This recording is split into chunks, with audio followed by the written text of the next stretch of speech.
निर्जला एकादशी व्रत कथा।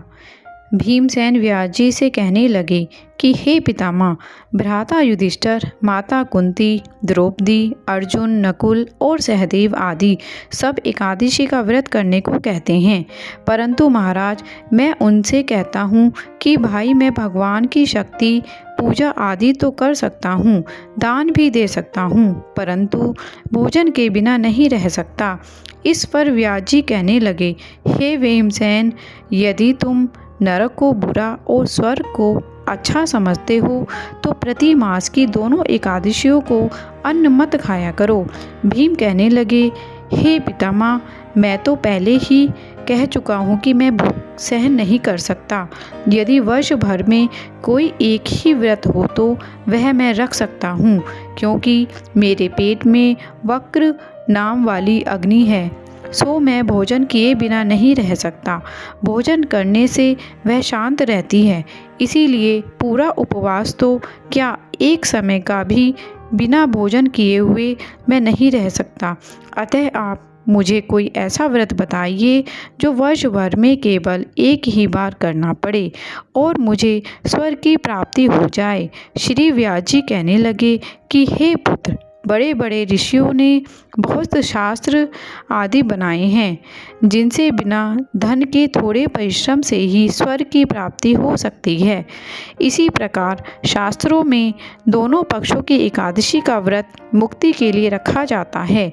व्यास जी के वचन सुनकर भीमसेन नरक में जाने के नाम से भयभीत हो गए और काँप कर कहने लगे कि अब मैं क्या करूं?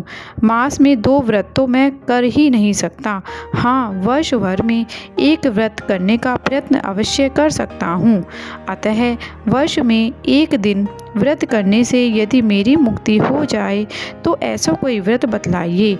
यह सुनकर व्यास जी कहने लगे कि वृषभ और मिथुन की संक्रांति के बीच ज्येष्ठ मास के शुक्ल पक्ष की जो एकादशी आती है उसका नाम निर्जला है। तुम उस एकादशी का व्रत करो। इस एकादशी के व्रत में स्नान और आचमन से सेवा जल वर्जित है। आचमन में 6 मासे से अधिक जल नहीं होना चाहिए, अन्यथा वह मदपान के सदृश हो जाता है। इस दिन भोजन नहीं करना चाहिए, क्योंकि भोजन करने से व्रत नष्ट हो जाता है। यदि एकादशी को सूर्योदय से लेकर द्वादशी के सूर्योदय तक जल ग्रहण न करें तो उसे सारी एकादशियों के व्रत का फल प्राप्त होता है।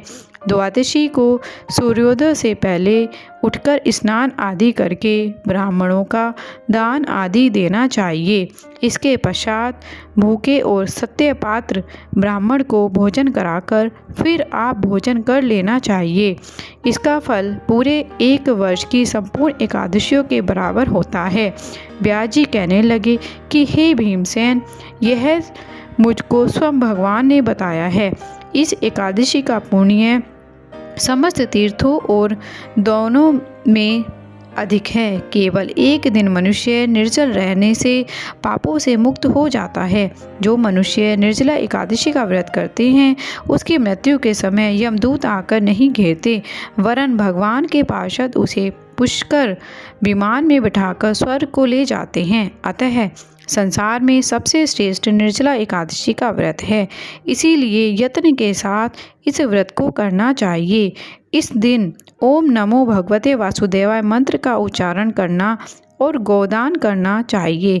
इस प्रकार व्यास जी की आज्ञानुसार भीमसेन ने इस व्रत को किया, इसीलिए इस एकादशी को भीमसेन या पांडव एकादशी भी कहते हैं।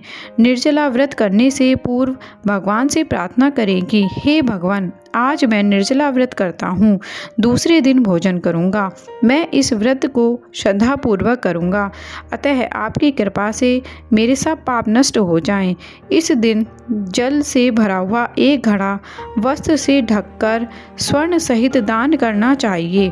जो मनुष्य इस व्रत को करते हैं उनको करोड़ पल सोने के दान का फल मिलता है, और जो इस दिन यज्ञादि आदि करते हैं उसका फल तो वर्णन ही नहीं किया जा सकता। इस एकादशी के व्रत से मनुष्य विष्णु लोक को प्राप्त होता है। जो मनुष्य इस दिन अन्न खाते हैं वे चांडाल के समान हैं, वे अंत में नरक में जाते हैं। जिसने निर्जला एकादशी का व्रत किया है वह चाहे ब्रह्मा हत्या हो, मदपान करता हो, चोरी की हो या गुरु के साथ द्वेष किया हो, मगर इस व्रत के प्रभाव से स्वर्ग को जाता है। हे कुंती पुत्र, जो पुरुष या स्त्री श्रद्धापूर्वक इस व्रत को करते हैं उन्हें अग्रलिखित कर्म करने चाहिए। प्रथम भगवान का पूजन, फिर गोदान, ब्राह्मणों को मिष्ठान व दक्षिणा देनी चाहिए तथा जल से भरे कलश का दान भी अवश्य करना चाहिए। निर्जला के दिन अन्न, वस्त्र, उपाहन, जूती आदि का दान भी करना चाहिए।